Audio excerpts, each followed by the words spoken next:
Hi, I'm Mike Dilk and you're listening to the Relax Back UK show, the show that explores all kinds of health topics relevant to you, your family and your friends. Each week I talk to expert guests from a range of backgrounds to inform and entertain you. So please do join the Relax Back UK family and stay tuned. Hi, and thank you for joining me with the Relax Back UK show this week. The first topic is hearing, and I talk with audiologist Annie Morris about all aspects, including what might cause hearing loss in the first place. There's so many different risk factors that trigger the onset of a hearing loss, and it can happen at any age, from environmental, sometimes as a result of illness, medication, all sorts of things. Then, what gruesome thing has been talked about here? It's a tropical infectious parasitic disease. So it's transmitted by Plasmodium parasites, and it's transmitted by the infectious bite from a female infected Anopheles mosquito. It is malaria, which is a major concern for much of the world, and my guest is Dr. Rinky Deb. Before moving on, I want to remind you about the book that I've just published. It's called Cut the Crap, Ask the Questions That Matter About Your Health. It has health answers from expert guests to the show and encourages everyone to ask questions about their health. So please do stay tuned for a great show. Thank you. This show is cool! So let's move straight on with my first guest, Annie Morris, who, as we'll hear a few times, is an audiologist. So my guest today is Annie Morris, and she's an audiologist, and I had to practice saying that a couple of times. I think I did it quite well. I'm going to say it again, audiologist. Fantastic. Right, so maybe first question's got to be, what is an audiologist anyway? So an audiologist is a health professional that looks after a person's hearing health. Also includes things like balance testing, tinnitus, if you've heard that phrase before, and paediatric hearing assessments as well. Okay, so there's quite a lot to it. It's not just kind of saying oi and seeing if people hear it.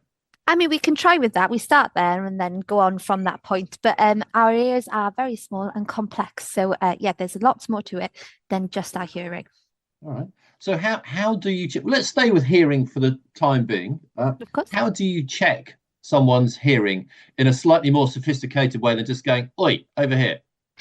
So in an assessment, we tend to go through a couple of stages. So first of all is a procedure called otoscopy, and that is where we examine the health of the external external ear. So up until your eardrum, we make sure that there's nothing that shouldn't be there, and that it's nice and healthy. And then we'll complete something called a pure tone audiogram. And that is where a person will have some headphones over their ears, we'll present some tones to them, and then they press a button in response to the quietest sound that they can hear. And sometimes then we go on to doing some speech testing, and being able to make an assessment then on a person's hearing ability. Okay. So it's, in general terms, is hearing loss a big problem? I was going to say in the UK, but kind of the world over. So I'm 58 now. Am I likely to have lost a lot of my hearing ability? There's so many different risk factors that trigger the onset of a hearing loss, and it can happen at any age, from environmental, sometimes as a result of illness, medication, all sorts of things. So there isn't a set time where a hearing loss can happen. However, we are more susceptible for hearing changes as we get older and as our hearing system becomes less sensitive to sounds. So that's why we always say at the age of about 50, it's worth to have a check to make sure that nothing has happened. But often hearing is insidious. It happens very slowly over time. We don't even notice it's occurring until it has more significant impact. So it can start with, I've missed the bell on my microwave going off, for example, and something that's not specifically important, to I'm really having difficulty in noise in groups, hearing my family and friends. So there's a whole range, but often it starts with the things that aren't necessarily important to us. Okay. When I was 17, I went to a concert of the Thompson twins, which was great. But my ears were actually ringing for 3 days afterwards. Could I be feeling the significance of that now? It was a long time ago. If it's something that is reoccurring, so if you are in those noisy environments very regularly, it can have a impact to our hearing. And sometimes when we're in those environments, a process called a temporary threshold shift happens. And basically, our ears go into defense mode. It loses some energy, so it lowers your hearing to protect itself. Over time, 24 hours, that restores back to normal. If we're in those noisy environments very often, that threshold becomes less temporary and more permanent. So that then deteriorates. So a significant amount of time in those environments would definitely have an impact at some point. Okay, but a one-off concert, probably not too bad. Not too bad, but we would encourage some hearing protection in that environment, because only a small amount of time in that noise can have some form of impact on your hearing long term. Right. I have teenage children, and I find myself constantly telling them to enunciate, please. So, do teenage children just mumble, or is there something else going on? I think that's the £1,000,000 question. I think there is probably a case for both, where a teenager will not want to speak to everyone and mumble a little bit, and sometimes can be a sign of not hearing as clearly. It's probably a mix, but if there was any concern, we'd probably encourage you to have a hearing check just to make sure nothing else is happening. Yeah, well, actually, I'll tell you a story. My wife went to have a hearing check because she was having this issue, with our 14-year-old boy, actually. And so she went to have a hearing check and was told everything was fine. So she had this piece of paper and she waved it in front of him and said, speak clearly. I think we often have that when people hope that would be the result that they can take home to go, there's nothing wrong with my hearing, it's you speaking. But sometimes it's not always the case. No. All right. So on a slightly more sort of serious point, lots of people do suffer from loss of hearing. Actually, what is the percentage? How many people do we know? So at the moment in the UK, we're saying about 18 million people in the UK have a hearing loss, whether treated or untreated. And by treated, we mean we're providing some support for their hearing through a hearing aid or a hearing assistive device. So that's a lot. So out of a population of 70 million or so, 18 million, this is a big percentage. It's getting on for a third of us. Yes, it is. And, we are living longer. And we are an aging population as well. So the levels of people with experiencing hearing loss are probably set to rise over the next 20 years. We want people to age with the term successfully and healthily. So addressing any concerns at as early a time as possible is really important. Okay. Now, what about issues at work? Because a lot of people at work need to talk to people. Communication is a large part of what a lot of people do at work. And if your hearing goes, you work on the phone all day, or even interviewing people all day on Zoom, whatever it might be, it can potentially be an issue. Yes. Yeah. Can you help these people? Definitely. I think if there are any concerns, the first step we would say is let's talk to an audiology professional. Let's see if there is an underlying hearing loss. Sometimes it can just be the environment that we're working in. We're constantly in noise. We're constantly busy. We're trying to do 50 million things at once. And sometimes there are some easy, small steps that can be taken to reduce the impact any hearing loss can have. So, for example, in an office, if the meeting is being held around other people chatting away on the phone, for example, it's just moving that meeting into a slightly quieter environment to help that person hear a little bit better. So they are often very easy steps to take, but we just aren't aware of them. And we just want to raise that awareness. Okay. Something that kind of happens to me quite often, if you're talking to someone on the phone and they're in a noisy place and it sounds like they're on speakerphone, I don't know if they are or not, but I suspect they might well be, because it's just easier to use a speakerphone quite often. Yeah.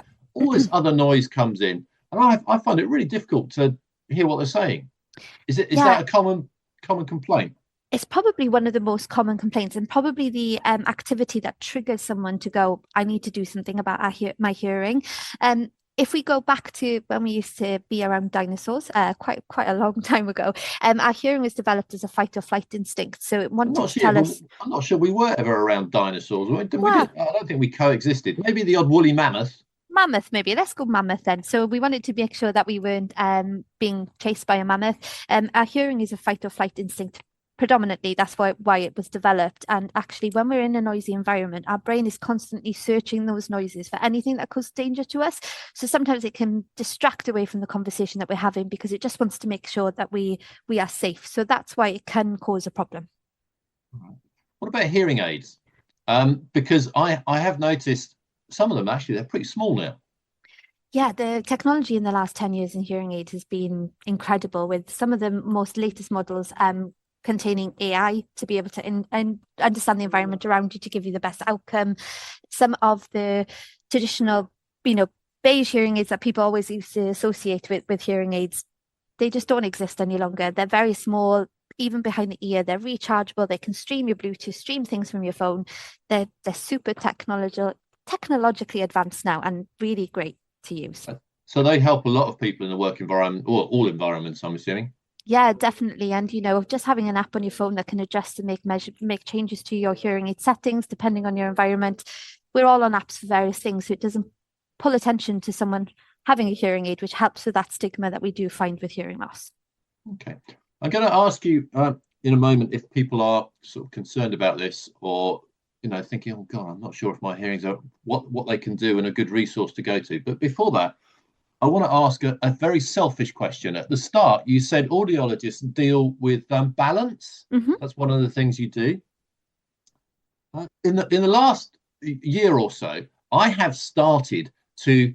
I'm not sure why I'm telling you this. This is really quite personal, but anyway, when I'm brushing my teeth, I do the 30 seconds a quarter. Yes. And I stand on one leg for one quarter, and then the next quarter I stand on the same leg and shut my eyes.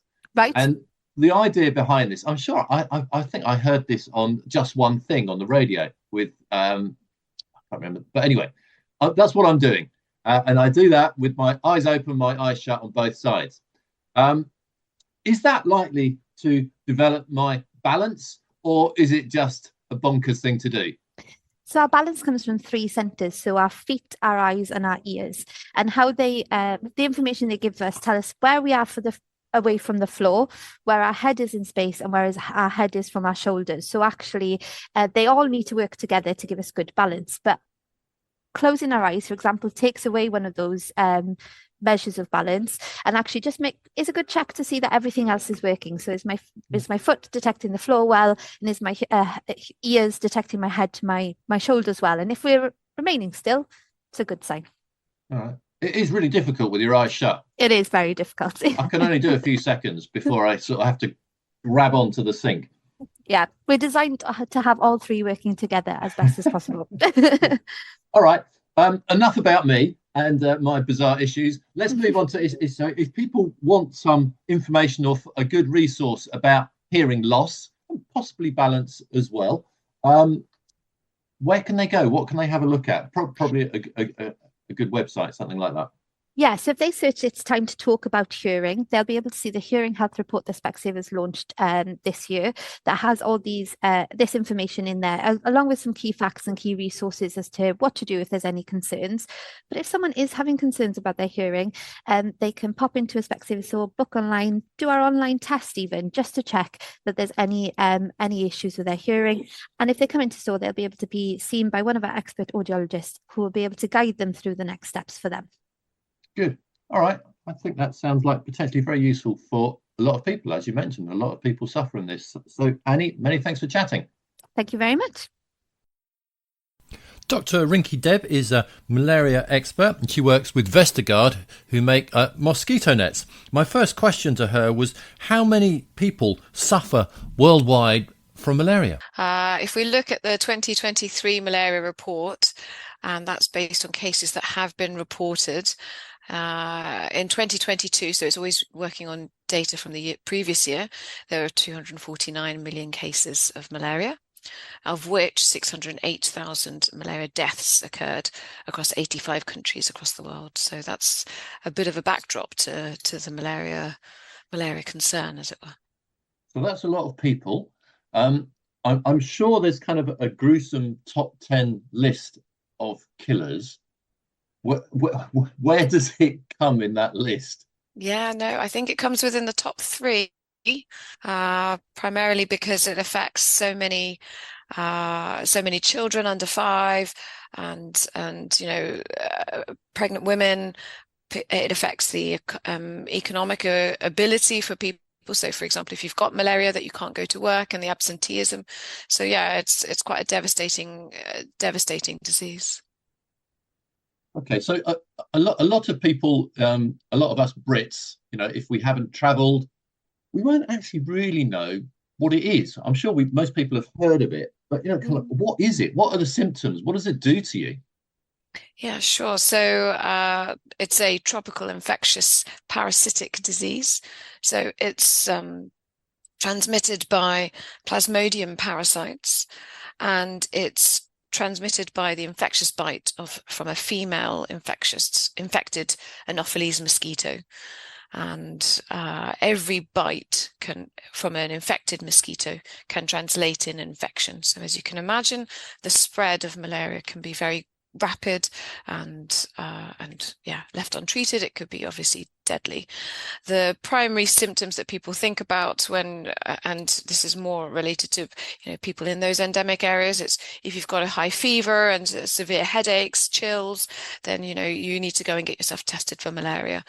So for the average Brit, it's probably not symptoms that you would be so familiar with, but the headache is on another level, I guess.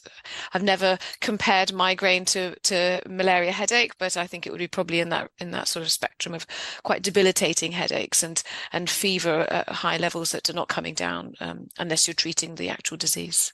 All right, so when you've got it, you really know it. Yes, definitely. Okay, and so you say it's a parasitic disease. So you get bitten by the mosquito, and that has when it bites you, it passes on effectively little animals, little parasites. Yes. And do they continue to develop once they're in your bloodstream, or what happens?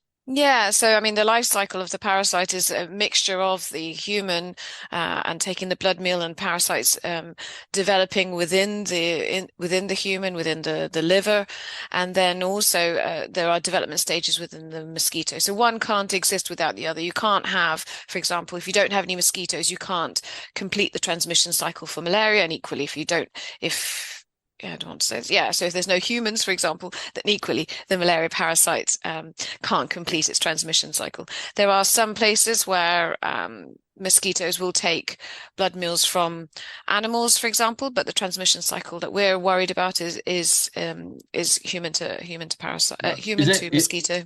Is it actually a different sort of malaria that might affect animals to humans?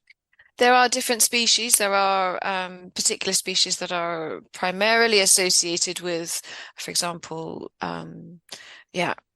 animals that you would find, for example, rats. I think there's a Plasmodium berghei, and so those ones are not problematic for humans. But there are some, for example, Plasmodium knowlesii, which used to be in non-human primates and then have now been able to, there has been transfer, and you can see very low numbers, but there are cases where transmission can happen. Right. So there are actually quite a few different types of malaria. Does anyone, The do you know how many parasite. there are?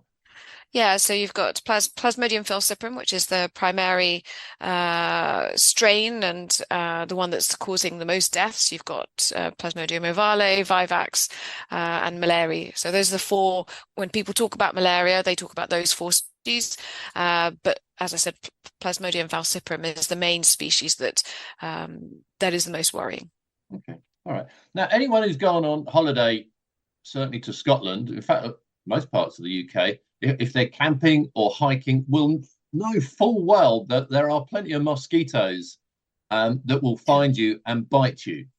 How come there's not really malaria in the UK? We've got plenty of mosquitoes and plenty of people.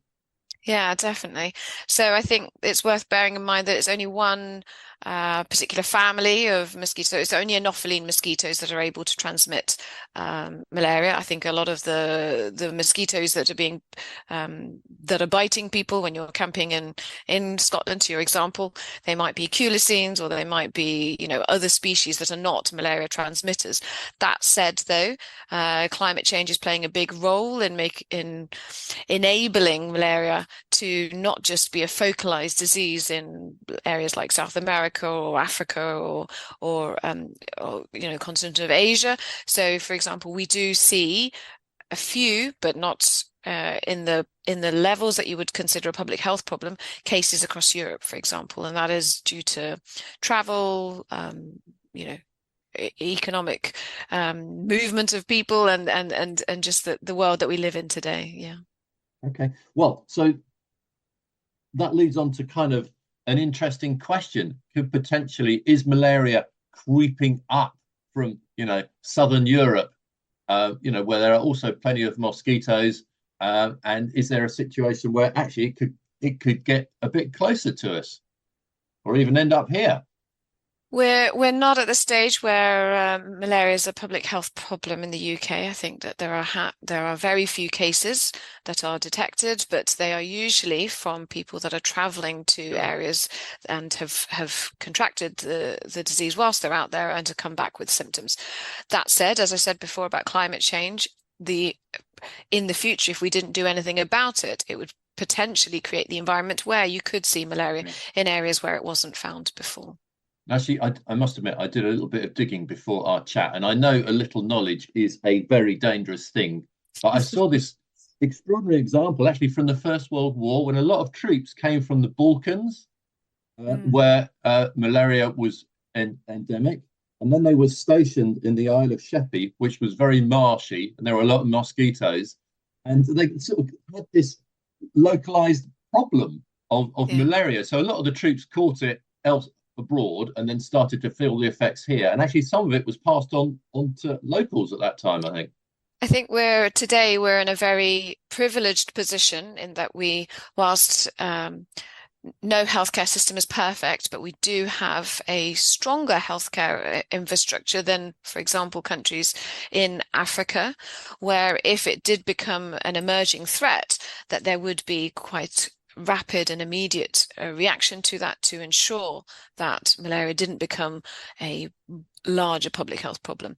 I mean, thinking about that example a long time ago, diagnostics and so forth weren't quite as advanced as they are today. And so we've got a lot of tools in the toolbox to ensure that we can detect, prevent, cure, all sorts, all the different interventions you want to have for ensuring malaria can be eliminated.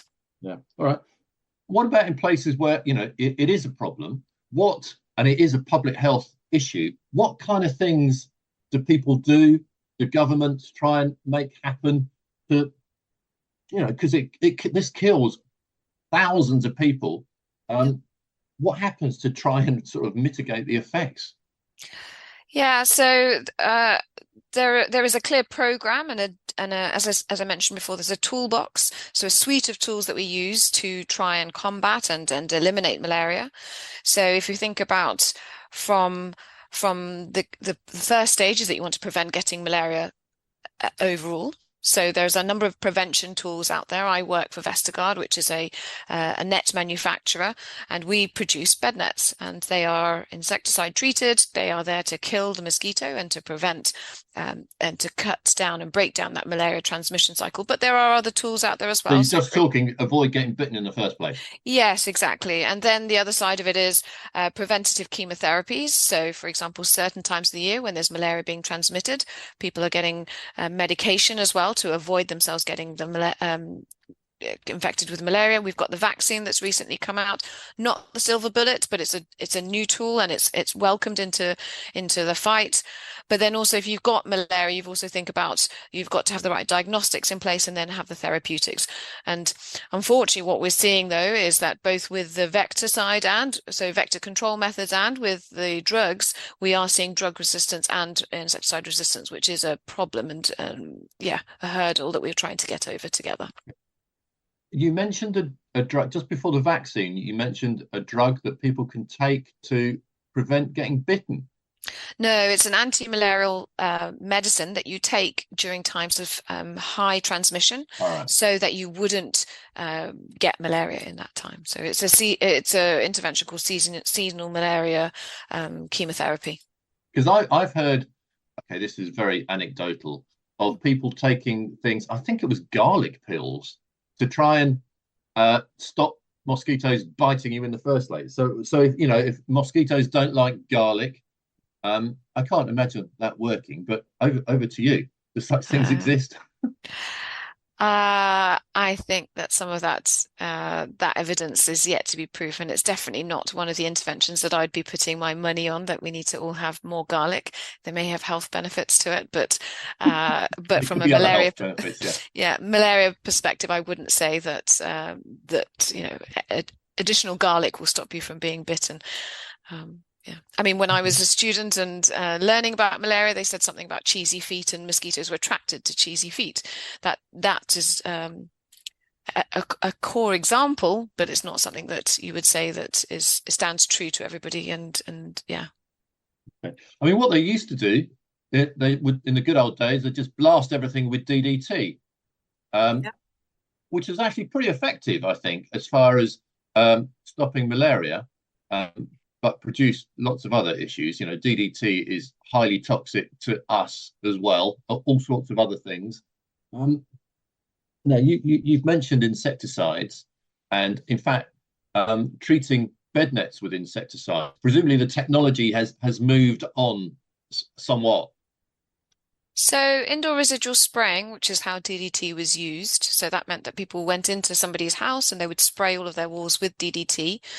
Uh, and that's how it was done with DDT. It is still an intervention that has evidence to support it as a way of controlling the vector.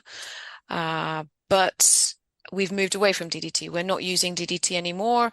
We are using other active ingredients, whether it be on bed nets or whether it be on indoor residual spraying or larviciding, for example, which are not so detrimental to health and the environment.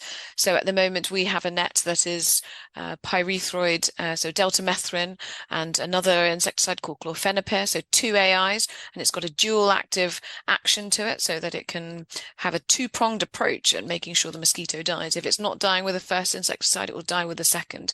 So some of the interventions that you're talking about, they've been around for a long time. They've achieved a lot, but insecticide resistance is a big problem. I haven't heard of insecticide resistance, but yeah, goodness me. Okay. So how quickly does this resistance kind of show itself? Can these sneaky little mosquitoes develop it, in a season? No, not quite so quickly. I think that it's important to remember that insecticide resistance, as with any resistance, is continual exposure to suboptimal levels that you're meant to be exposed to. So, for example, if we use the example of indoor residual spraying and DDT, there was a lot of DDT being sprayed, but it wasn't always at the level that would have killed the mosquito. So we had a lot of gains in the 1940s with insecticides, but then we've also had evolution in mosquitoes as we evolve ourselves as well. Evolution of mosquitoes, and therefore the mode of action for the insecticide has become less effective or ineffective, and that's been a continual problem. So we had DDT, then we had pyrethroids, which had a similar mode of action as DDT. Really, we put a lot of emphasis on stewarding the new insecticides that are coming out for public health use to ensure that they can, for example, what's happened in the past, where and they have emerged just as part of biology. Yeah. Well, I mean, with all that in mind, vaccines sounds potentially a better way to go. I think that yes, vaccines have a place in malaria elimination, but it is a suite of tools that we're using. The malaria vaccines that are out there are not silver bullets, so they are not 100% protective. They won't end malaria. So you need to continue whilst innovation is still happening in that vaccine space. You've got to carry on with other tools such as preventive chemotherapy, such as vector control as well, and yeah. I hope that we do get closer to being able to protect through vaccines, but we're just not there yet. And is innovation still happening? It's because in the media you hear a lot about how various diseases are not first world problems, therefore they don't get as much research or as much money thrown at them. I can imagine malaria might fall into that category. What are your thoughts? So I did a quick search recently have a look at the UK Research and Innovation website to see how much money, if you go onto their website, you can put in malaria and it tells you all of the grants that have been funding malaria related research. And it's actually quite sizable. So over the last 10 years, they've made 160 awards, ranging from somewhere in the region of £66,000 to £4.3 million. So that's quite a sizable investment in that. And the major funders for research, such as Wellcome Trust, the Medical Research Council, the Biotechnology and Biological Sciences Research Council, they are all investing in good quality research to ensure that we are also key players in being able to understand how to eliminate malaria. So whilst you may feel that you don't hear so much about it, there is a lot going on in the UK and a lot of leaders in the UK that are pushing good research out there.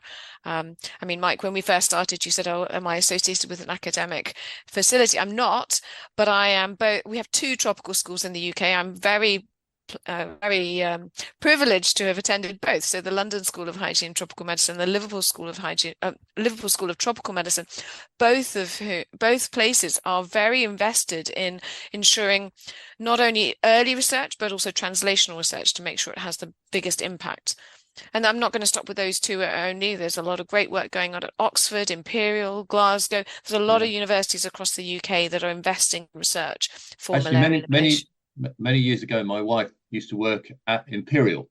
Ah. She's a scientist. She doesn't specialize in malaria, but she had a job for a couple of years as a lab tech, and this was in the malaria research department. Oh, lovely. Yeah. I remember her telling me a great story.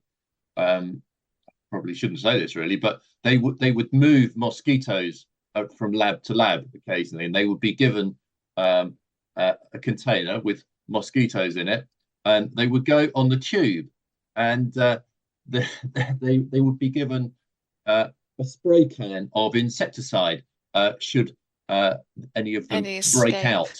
Yes, because I can imagine down on the underground, they might like it down there. It's kind of warm. They could do all right. And these were malarial mosquitoes. Right, of course. Yeah, of course.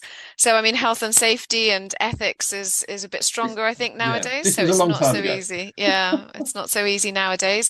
I think that you have to get a lot of ethical clearance nowadays to move mosquitoes. And definitely there is a general push within academic institutions, for example, that have resistant strains in the UK. They're not willing to pass them back into African countries for research, for example, because you don't want to reintroduce highly resistant mosquitoes into an environment that's already quite difficult to tackle malaria.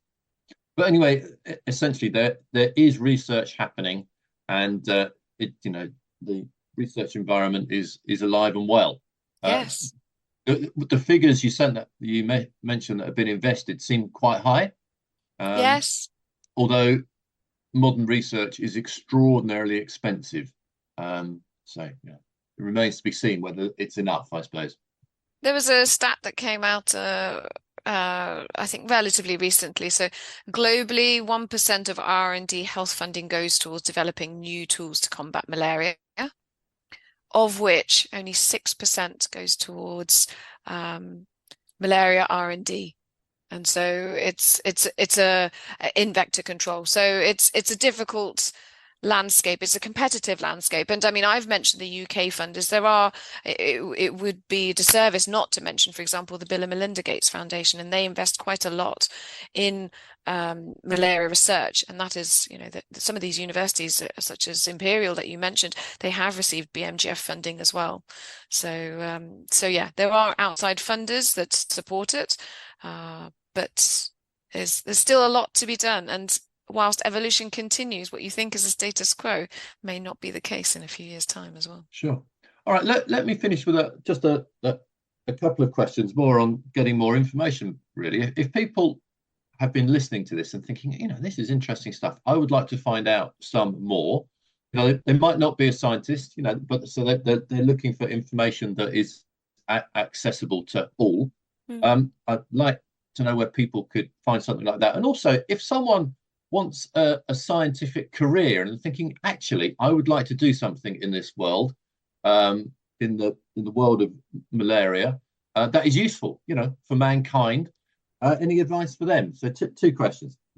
Yeah, sure. So for finding out more information about malaria in the UK, there's an organisation called Malaria No More, and I think they put out a lot of good literature out there for the UK audience, but also global audience to understand about the impact of malaria.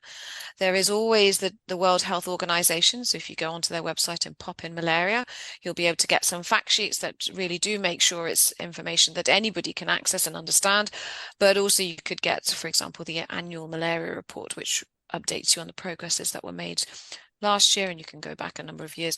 And on top of that, you can also, if you're really that interested, you could find out what the guidelines are for countries and what interventions they're using and how they're meant to be using it. So there's a variety of different resources out there.